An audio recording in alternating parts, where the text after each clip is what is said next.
Hola gente, bienvenidos a mi canal. Bien, hoy vamos a hacer un repaso alrededor del libro de Margaret Sanger que se llama La mujer y la nueva raza, escrito en 1920. Ya tenemos en el canal la entrevista subtitulada a ella y en este caso lo que vamos a empezar a hacer es un repaso alrededor de sus libros para entender el trasfondo que había atrás de las ideas que tenía, de las acciones que hacía y sobre todo lo que más nos interesa es qué es lo que llega todavía hasta el día de hoy, ¿no? Me parece que vamos a descubrir cosas bastante esclarecedoras. Voy a tratar de ser lo más objetivo posible, si bien a lo largo de la lectura me costó bastante poder rescatar cosas. Bien, lo primero que podríamos decir de Margaret Sanger es que su mensaje parece estar fuertemente influenciado por las ideas que escribió Engels, sobre todo en el libro El origen de la familia, la propiedad privada y el Estado. Esa influencia, al menos yo la noto en una idea que, por ejemplo, en el libro de Engels aparece como algo que sucedió de una manera intermitente en la historia, pero si bien intermitente, en la mayoría de la historia, que sería un patrón de dominio del hombre por sobre la mujer, y Margaret Sanger, en cierta manera, toma eso y entonces se vale a partir de esa idea como para decir que desde la segunda revolución industrial hacia adelante, la mujer no ha tenido la libertad de hacer las cosas según su propia voluntad, especialmente de formar una familia según sus propios deseos, especialmente en cuanto a cantidad de familiares, ¿no? En cuanto a cantidad de hijos.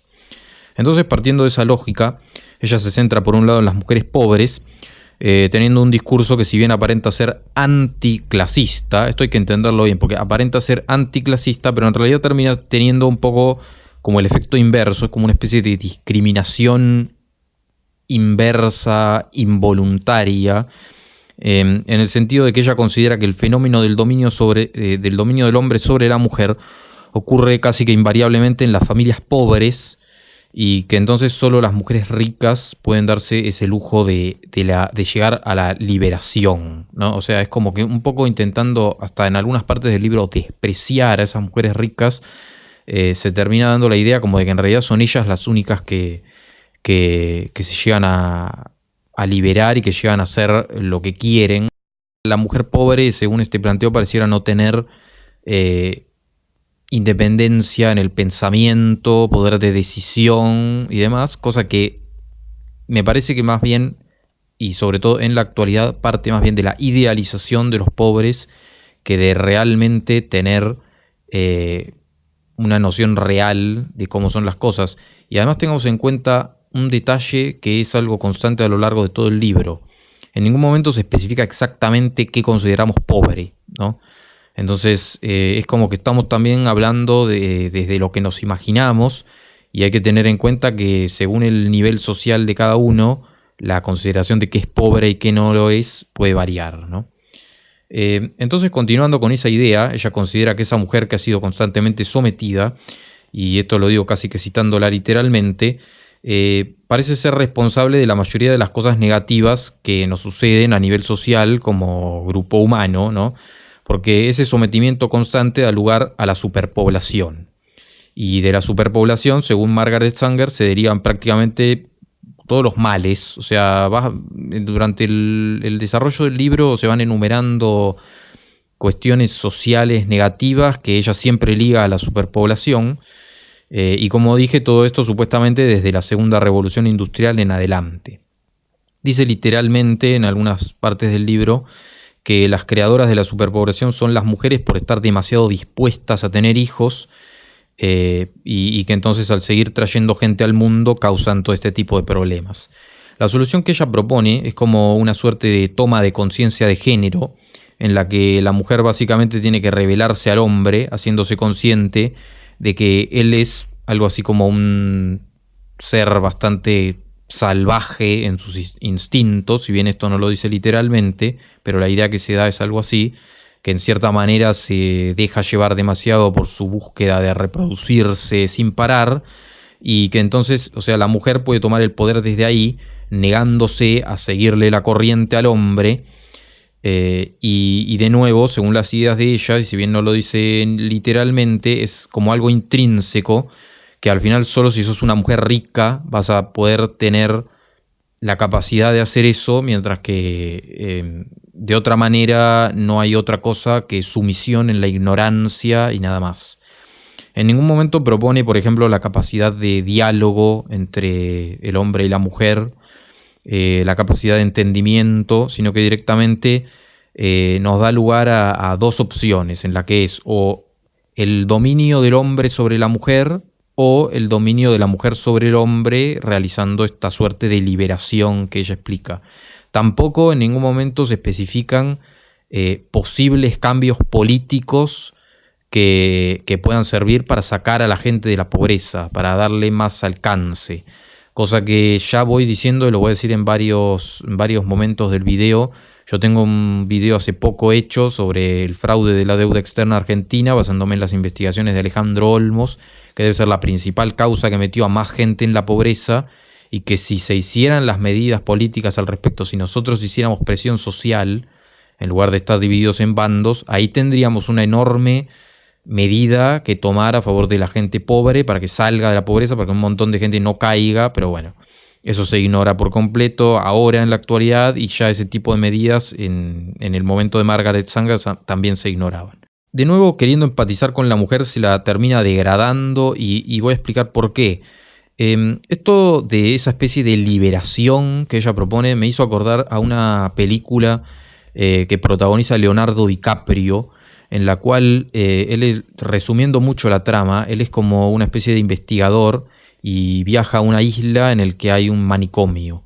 Y como dije, resumiéndolo mucho, lo que sucede es que le hacen creer que él fue siempre un loco del manicomio y que la vida normal que se acuerda hasta el día anterior en realidad es un delirio, ¿no?, que él hizo a partir de estar loco. Yo le veo a eso una similitud con lo que se plantea en estos términos de liberación, ¿no?, que eso ya es una de las cosas que claramente podemos ver que llega hasta la actualidad, además del argumento de que los pobres, hay que ayudar a los pobres y qué sé yo. Este es uno de los argumentos que llega a la actualidad, en el sentido de que, bueno, hasta ayer a vos te interesaban unas cosas como mujer, ¿no? Y en realidad como sociedad completa nos interesaban unas cosas, teníamos una forma de vivir. Pero todo eso es producto de una alienación terrible, de algo horrible que nos han hecho, y a partir de hoy en adelante, sin que te demos demasiados datos, sin que te demos demasiados argumentos, simplemente por una cuestión de apelar a conmoverte, apelar a intimidarte, vos a partir de hoy tenés que cambiar y darte cuenta de que hoy te liberaste. Guarda con esa maniobra, no sea cosa que en ese proceso de liberación, al final lo que termine pasando es que no esté esa promesa, ¿no?, que se le da a la gente de por este camino vos vas a ser o más feliz o vas a encontrar la solución a tus problemas o cuestiones así, sino que en realidad se termine complicando más a la gente, especialmente a la mujer, que se le dice de que ciertas cosas que ella elegía típicamente eran construcciones sociales. Según ella, el objetivo sería conseguir una maternidad voluntaria, que lo principal para ella es que no contribuya a la superpoblación. Y a medida que vamos tomando el hilo de la superpoblación, lo que vamos a ir viendo es que entre capítulo y capítulo empieza la autora a zigzaguear entre el intento de empatía con los pobres, que es un poco como algo que conmueve, que es difícil de poder esquivar, con los puntos de vista congruentes con el malthusianismo que están en el libro abiertamente aceptados. Para los que no tengan muy claro lo que es el malthusianismo, resumiéndolo, digamos que es un paquete de ideas que origina Thomas Malthus alrededor del año 1798, un año de esos. Thomas Malthus es uno de los primeros que se ha metido con el tema de la demografía y con los pronósticos demográficos.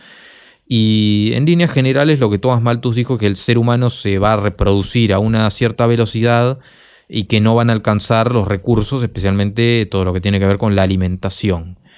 Según el cálculo de Thomas Malthus, aproximadamente para el año 1880 ya no íbamos a existir si seguíamos ese ritmo, Si bien no pasó lo que él dijo, muchas de sus ideas se siguen respetando, hubo una continuidad en lo que él dijo, y principalmente lo que más nos importa del mensaje de Thomas Malthus es que él menciona que los pobres deberían ser los que tienen que perecer en el camino para que no lleguemos a ese nivel de una población que sobrepasa la cantidad de recursos.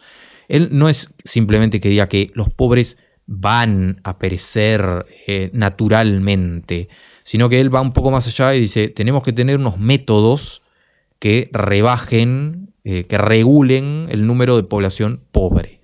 Curiosamente, Margaret Sanger cita a Thomas Malthus literalmente varias veces. Al respecto de Thomas Malthus, voy a estar recomendando 2 videos que seguramente van a estar apareciendo por algún lado del video ahora, que no sean haraganes y búsquenlos, porque además del libro que se consigue en PDF de Thomas Malthus, están esos 2 videos que son un buen resumen. O sea, lo que pongo es el nombre del autor y el título del video. Pues por todo esto es que si ustedes empiezan a conectar puntos, el activismo de Margaret Sanger es un tanto sospechoso, porque por un lado sostiene una postura y por el otro lado otra que es bastante contradictoria, si se quiere. Entonces, o sea, según mi punto de vista, una es un envoltorio buenista de la otra que tiene que ser un poco como camuflada.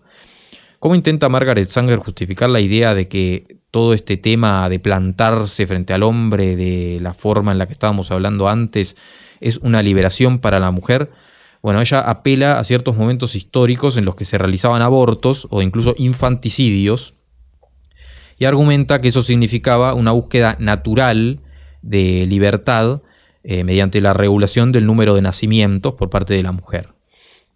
Cuidado también con eso, porque no todo lo que se hace en una tribu o incluso hacen los animales significa que porque es natural en ese entorno el ser humano no puede cambiarlo, porque la naturaleza del ser humano es razonar, es crear cultura, es darse cuenta que ciertos puntos de vista pueden estar equivocados y otros no. Entonces hay una trampa un poco que se suele hacer cuando se trata de justificar que los animales hacen tal cosa, entonces los seres humanos deberíamos también, o cosas así. Cuando apela a momentos históricos en los que se realizaban ya sea abortos o infanticidios, realmente es medio turbio los momentos por lo que pasa, porque, por ejemplo, voy a citar textualmente algo que a su vez ella cita en el libro y que tiene que ver con Grecia, ¿no? Y dice, el estado del infanticidio como una costumbre establecida y legalizada en Grecia es bien resumido por Westermarck, quien dice, la exposición de los infantes deformes o enfermos, guarda porque veníamos con los pobres y de repente aparece otra cosa acá, fue sin duda una costumbre antigua en Grecia, no tanto en Esparta, porque estaba prohibida por la ley. También fue aprobado por los más ilustrados entre los filósofos griegos. Platón condena a todos aquellos niños que son imperfectos en las extremidades, así como a aquellos que nacen de ciudadanos depravados. O sea, es un poco difícil de hacer una interpretación sana de todo esto, porque ¿por qué motivo vas a utilizar esto como justificación del control de la natalidad? O sea, no tiene sentido, porque de hecho tendría mucho más sentido que ella apele a esto queriendo diferenciar que es por otros motivos, ¿no? Pero tratar de justificar lo que ella intentaba hacer con esa etapa histórica no le encuentro el sentido. De hecho sigue. Cita a Aristóteles y dice, Aristóteles creía que el Estado debía fijar el número de hijos que tenía que tener cada pareja casada. Y decía esto en Política, libro 7, capítulo 5. Con respecto a la exposición y crianza de los niños, sea una ley que no se cuide nada mutilado, y para evitar tener un número demasiado grande de niños, si las leyes del país no les permiten exponerlos, es entonces necesario definir cuántos hombres puede tener, y si alguno tiene más del número prescrito, deben adoptarse algunos medios para que la fruta se destruya en el útero de la madre antes de que se genere el sentido y la vida en ella. Y sigue diciendo, Aristóteles era un defensor consciente de la limitación familiar, incluso si se lograba por medios violentos. Es necesario, dice, tener cuidado de que el aumento de la población no supere cierto número para evitar la pobreza y sus concomitantes, la sedición y otros males. Según Margaret Sanger, entonces, las mujeres querían lograr su liberación y usaban el infanticidio para lograr ese fin, y eso entonces lo terminaría justificando incluso en tiempos actuales, según ella, metamorfoseado al aborto, pero en cierta manera si usas el infanticidio como una referencia histórica, hasta también estaría justificando eso, ¿no? Pero bueno, el razonamiento ese, como podemos ver, es otro razonamiento que llega hasta la actualidad, la idea de que, bueno, que como a la mujer no le queda otra y busca limitar naturalmente y encima está en la pobreza, entonces apela a estos abortos peligrosos, ¿no? La Iglesia y el Estado, según Margaret Sanger, habrían sido los principales artífices de toda esta situación. Y ojo, porque si bien yo, o sea, en cuanto a mis valores, no soy ni una persona anti-iglesia, porque creo que está demasiado sobrevalorado el supuesto poder o negativo que tiene la iglesia por parte sobre todo de los grupos abortistas y demás, pero tampoco soy una persona muy pro iglesia, en el sentido de que por ahí me identifico con algunos valores, pero bueno, eso más bien forma parte de mis creencias personales y demás. Sin embargo, he llegado a recopilar, de esto no estoy del todo seguro, si hay alguien en los comentarios, si no voy a fijarme para videos posteriores. Si hay alguien que sabe de esto, en los comentarios estaría bueno que lo diga, de que por motivos de la iglesia los anticonceptivos estaban prohibidos en Estados Unidos durante bastante tiempo. De hecho creo que fue como desde 1870 y pico hasta 1970 y pico. Y eso, o sea, como dije al principio, yo busqué ser lo más objetivo posible, y puede que Margaret Sanger, en repudiar el hecho de que estuvieran prohibidos los anticonceptivos y prohibido el distribuir información, tuviera algo de razón. Sin embargo, hay que decir una cosa que hay que pensarla bien, que es que la iglesia tampoco es que no se metiera en absoluto con estos temas y que dijera que la gente tuviera hijos sin parar, sino que se metía y decía de que, bueno, de que la gente utilizara los métodos anticonceptivos naturales, los cuales serían en cierta manera el abstenerse de tener relaciones hasta que uno no tenga en sus variables la posibilidad de tener un hijo, ¿no? Entonces, si bien me parece como que la prohibición de los anticonceptivos, si fue como se dice, ha sido algo bastante testarudo, también personalmente creo que el hecho de que la iglesia recomendara lo que recomendaba es algo totalmente descartado, ¿no? Como algo imposible, y entonces es por eso tal vez que es uno de los principales motivos por los cuales yo no creo que esté bien la ley de despenalización del aborto, ¿no? En el sentido de que se contempla que la pobreza es inmodificable, ¿no? Que supuestamente no hay posibilidades políticas de cambiar las cosas, aun cuando yo, como ya lo dije, tengo un video basándome en las investigaciones de Alejandro Olmos y su hijo, en el cual demuestran una de las principales causas de la pobreza de los últimos 40 años y cómo remediarla. También está el hecho de que, bueno, supuestamente lo que acabamos de decir, ¿no? Aun cuando los anticonceptivos ya son legales y tienen una posibilidad de falla muy baja, supuestamente igual tenemos que despenalizar, porque hay que armar una ley que contemple las pocas ganas que tiene la gente de hacerse responsable de sus propias acciones. Y no se le puede pedir que si ellos saben que A más B da C, se abstengan de tener A más B hasta que no te quieran a C. O sea, si no querés tener un hijo, y bueno, fíjate que hay un margen pequeño, pero hay un margen en el que las cuestiones anticonceptivas pueden fallar, y entonces no tengas relaciones hasta que no estés dispuesto, porque puede pasar. Y de última, si es tan incontrolable, ¿no? Porque según Margaret Sanger, literalmente es casi como pedir algo para un gurú espiritual que se guarde durante un tiempo. De última, ¿por qué no buscar legalmente el agilizar el proceso para la adopción, ¿no? Porque eso sería una cosa en la que todos estaríamos de acuerdo. Pero no, se apela a la cuestión del aborto por algún motivo, ¿no? Y bueno, como podremos haber visto ya desde el principio del video, en el título, ¿no? del libro, se apela a la palabra raza.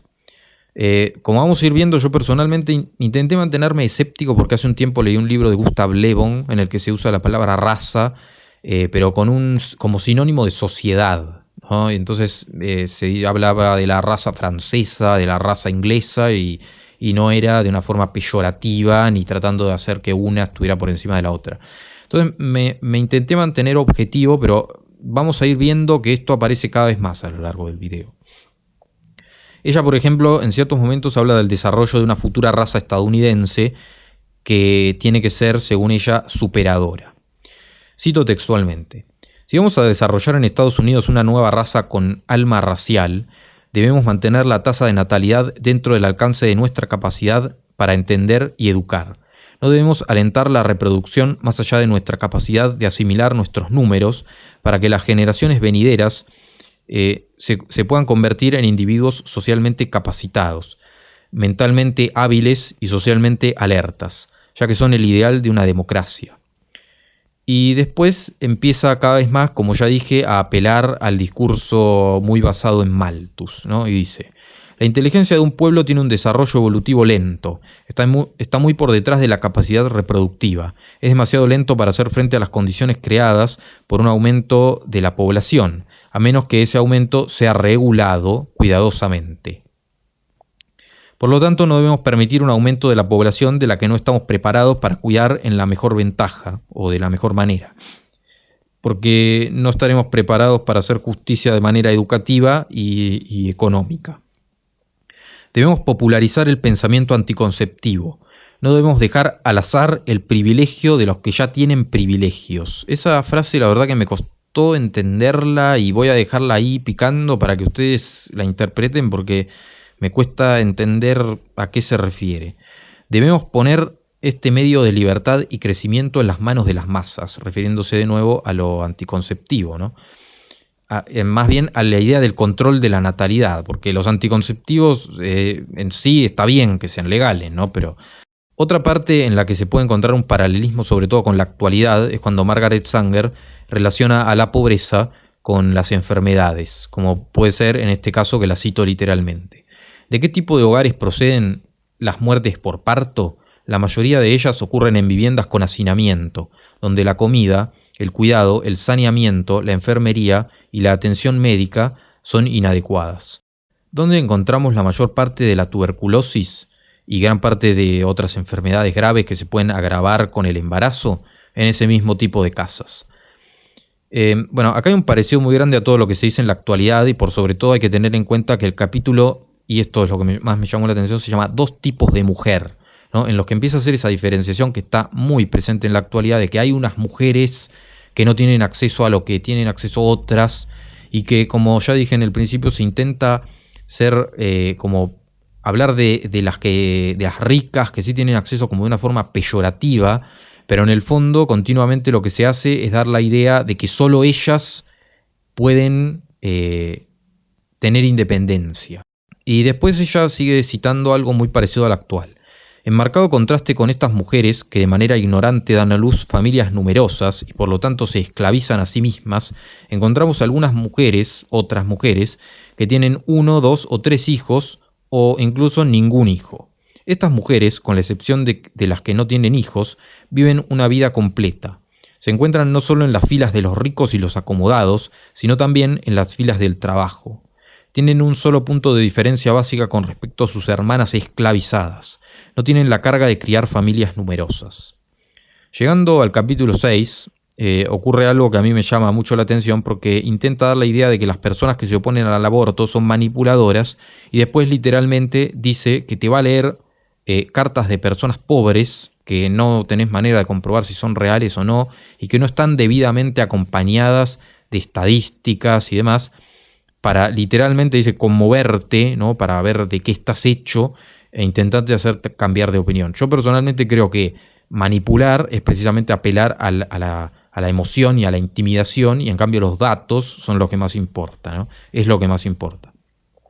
Lo que se leen son varias cartas que en definitiva se corresponden con el pensamiento general del libro, ¿no? Que, o sea, se corresponden con todo lo que venimos diciendo. Y frente a esto lo que podríamos preguntarnos es si es real que en los sectores pobres piensan como Margaret Sanger afirma, y como hoy por hoy se afirma que se piensa, porque cuando se han hecho encuestas en lugares pobres, no dio lo que uno pensaría que van a dar esos resultados, como recuerdo que creo que hubo una encuesta en la Villa 31 que no dio lo que se pensaba. Además, tendríamos que refrescar de nuevo que esta gente necesita tener en su mente la idea de que la pobreza, la gente que es pro aborto, necesita tener en la mente la idea de que la pobreza es algo inmodificable. Dice literalmente, a raíz supuestamente de estas cartas que le mencionan en el capítulo anterior, cuando se habla de las enfermedades y demás, no deben nacer más hijos cuando los padres, aunque están sanos, descubren que sus hijos tienen deficiencias físicas o mentales. La palabra deficiencias, ella usa en el libro original la palabra defective, que técnicamente se traduce como deficiencias, no tanto como enfermedades en sí. Y dice: no importa cuánto deseen tener hijos, ningún hombre y mujer tienen derecho a traer al mundo a quienes sufran de aflicciones físicas o mentales. Condenan al niño a una vida de miseria y coloca sobre la comunidad la carga de cuidarla, probablemente también por sus descendientes defectuosos durante muchas generaciones. O sea, acá ya también empezamos un poco con un argumento que es hasta parecido a lo que actualmente se está hablando mucho del tema de los impuestos y demás, en el sentido de que, a ver si todavía hay que pagar para mantener viva a gente que supuestamente, según este punto de vista, no tiene derecho a vivir, ¿no? Por sus características. Que de nuevo, o sea, se usa la palabra defective, que es deficiencias. En otra parte del libro, en cambio, se usa ailments, que se traduciría como enfermedades. O sea que en definitiva, solamente porque vos nacés con un problema, esta gente, desde el pensamiento de Margaret Sanger, el pensamiento malthusiano y demás, cree que no hay que mantenerte viva, ¿no? Porque gastás mucho. La prueba de que esto es un pack de ideas malthusianas envueltas con una impronta buenista, en mi opinión, aparece literalmente en el capítulo 9, donde directamente se cita a Malthus diciendo: Thomas Malthus propuso el principio ahora ampliamente reconocido de que la población tiende a aumentar más rápidamente que el suministro de alimentos y que la reproducción ilimitada trae pobreza y muchos otros males a una nación. En correspondencia con los planteos malthusianos, se dice: tanto Darwin como John Stuart Mill reconocieron, al menos por inferencia, el hecho de que los llamados controles naturales, entre ellos la guerra, funcionarán si no se emplea algún tipo de limitación.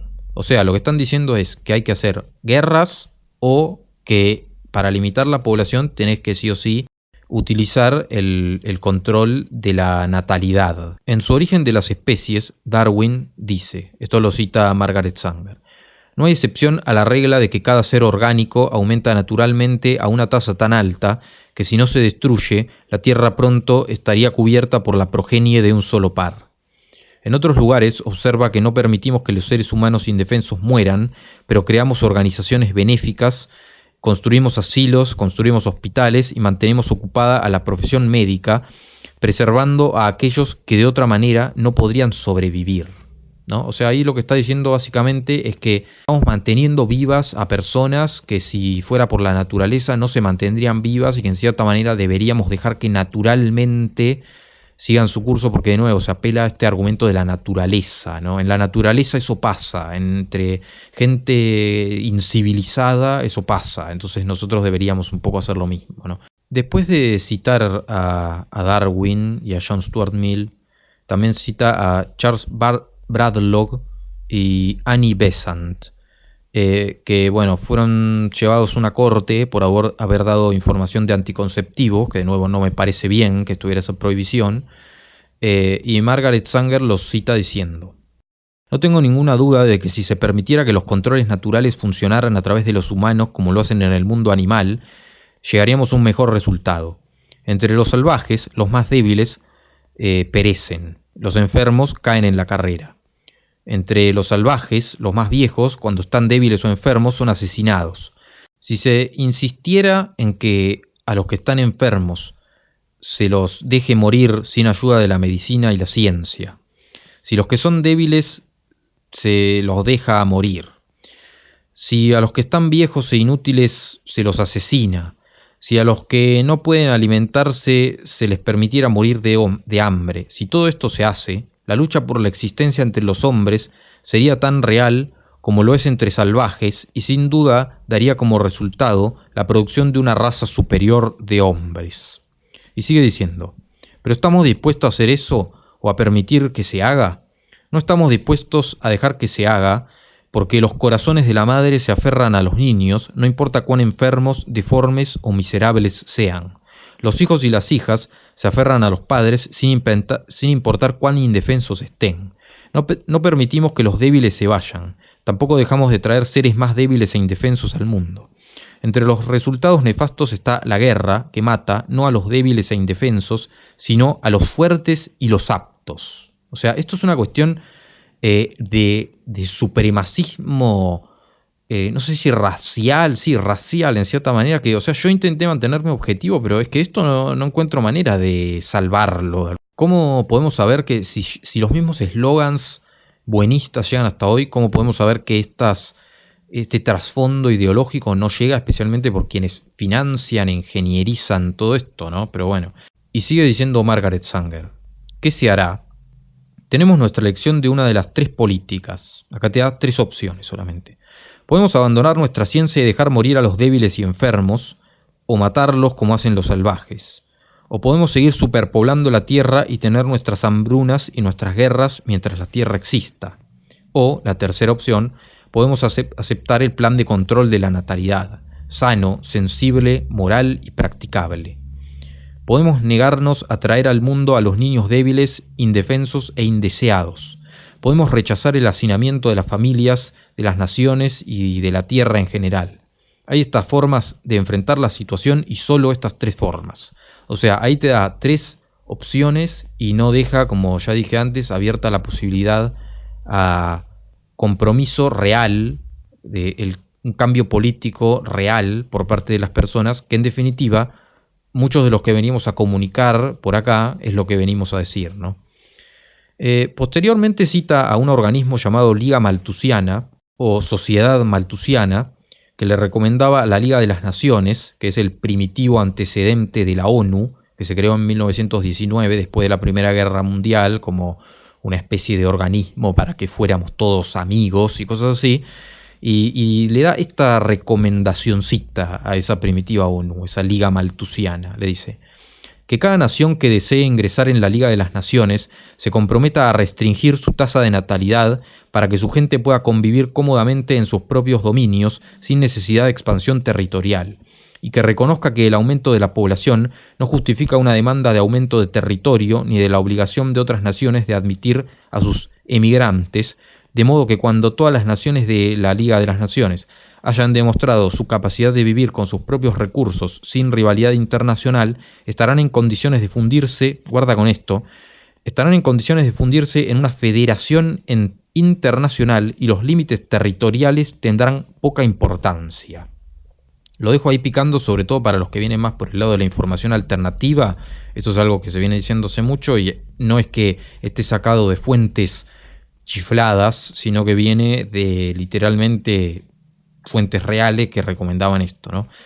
Margaret Sanger dice que supuestamente esta Liga de las Naciones, esta ONU primitiva, no prestó atención a las recomendaciones, pero ojo, yo no estaría tan seguro. Llegando a los últimos capítulos, tenemos a Margaret Sanger diciendo: en conclusión, voy a hacer una declaración que al principio puede parecer exagerada, pero que sin embargo se debe considerar cuidadosamente. El esfuerzo hacia el progreso racial que están realizando hoy en día la profesión médica, los trabajadores sociales, las diversas organizaciones caritativas, organizaciones filantrópicas y las instituciones estatales para personas con discapacidades físicas y mentales es prácticamente un desperdicio. Todas estas fuerzas están perdiendo un tiempo muy importante. Continuarán perdiendo ese tiempo hasta que la profesión médica reconozca el hecho de que la marea cada vez mayor de personas no aptas es abrumadora por todo lo que estas agencias están haciendo por la sociedad. Continuarán perdiendo el tiempo hasta que lleguen al origen de estas condiciones destructivas y apliquen un remedio fundamental. Ese remedio fundamental es el control de la natalidad. Ahora vamos a explicar algo bastante fundamental que puede también esclarecernos cómo en la actualidad los roles sociales de los grupos ideológicos están en algún punto intercambiados. En esta foto que le saqué en la biblioteca de la universidad al que yo voy, a la que yo voy, le saqué una foto a un libro que se llama La historia del movimiento obrero. Y ahí lo que estamos viendo, que aparece, no sé por qué zona del video va a aparecer, estamos viendo cómo la izquierda se había posicionado contraria a las teorías de Malthus. De hecho, también Marx se había mostrado contrario, y tenemos, por ejemplo, el pensamiento de Eduardo Galeano en Las venas abiertas de América Latina, que les recomiendo que busquen la opinión que él tenía en ese momento del aborto, porque realmente la izquierda durante mucho tiempo se posicionaba en contra de estas ideas porque directamente las relacionaba con todo lo malthusiano. Posteriormente, Margaret Sanger, y con esto me quedó claro con qué significado usa la palabra raza, dice: el control de la natalidad en sí mismo, a menudo denunciado como una violación de la ley natural, no es ni más ni menos que la facilitación del proceso de eliminar a los no aptos, de prevenir el nacimiento de personas defectuosas o también de aquellos que se volverán defectuosos. Entonces, de acuerdo con el plan de trabajo de la naturaleza, debemos permitir que la mujer se desarrolle por completo antes de poder esperar una maternidad eficiente. Si queremos hacer un progreso racial, este desarrollo de la condición de mujer debe preceder a la maternidad en cada mujer individual. Entonces, y solo entonces, la madre puede dejar de ser una incubadora viviente y de hecho será una verdadera madre. Entonces solo ella puede transmitir a sus hijos e hijas las cualidades que hacen a los individuos fuertes y también a la comunidad una raza fuerte. Como les vine diciendo, yo me estaba intentando mantener contrario a la idea de que se usara la palabra raza con ese significado, pero definitivamente lo usaba. De manera que, bueno, si tuviéramos que llegar a una conclusión del análisis de este primer libro, creo que, o sea, yo en realidad, como soy una persona bastante escéptica, quise ir a lo que dice el libro tratando de pensar que, bueno, que seguramente se estaba exagerando lo que dice Margaret Sanger, porque uno encuentra frases que yo creía que deberían estar sacadas de contexto y demás, pero bueno, no están sacadas de contexto, como podemos ver. Sí, bueno, si trato de ser objetivo, no le encuentro mucho sentido al por qué la iglesia se oponía a los métodos anticonceptivos en ese momento. Si alguien tiene datos, estaría bueno que lo digan. Si no, lo voy a buscar yo después. Pero bueno, en definitiva, una cosa que es como que ya mencioné, tiene que ver con que si la parte más superficial de todos los eslogans actuales llega todavía hasta el día de hoy, ¿qué nos hace pensar que en las más altas esferas no se siguen teniendo las mismas ideas, en definitiva, ¿no? Y también el quedarme con la parte en la que hablamos un poco de que, en cierta manera, la ley de despenalización, uno de los motivos por los cuales también me parece negativa o me parece contraria a mis valores, es porque en cierta manera considera que es inmodificable la pobreza, sobre todo desde el punto de vista político, cuando hay más de una cuestión que se podría cambiar políticamente para sacar de la pobreza a gente pobre y evitar que haya más pobres. Como dije, está este tema que me parece que es demasiado crucial, que es el de la deuda externa, y dentro de un tiempo voy a hacer otros videos sobre algunos recursos que Argentina podría aprovechar y que sin embargo se desperdician por completo y que en definitiva contribuyen en cierta manera a todo lo que tiene que ver con la pobreza y demás. Entonces, bueno, espero que les sirva el video y nos vemos en el próximo.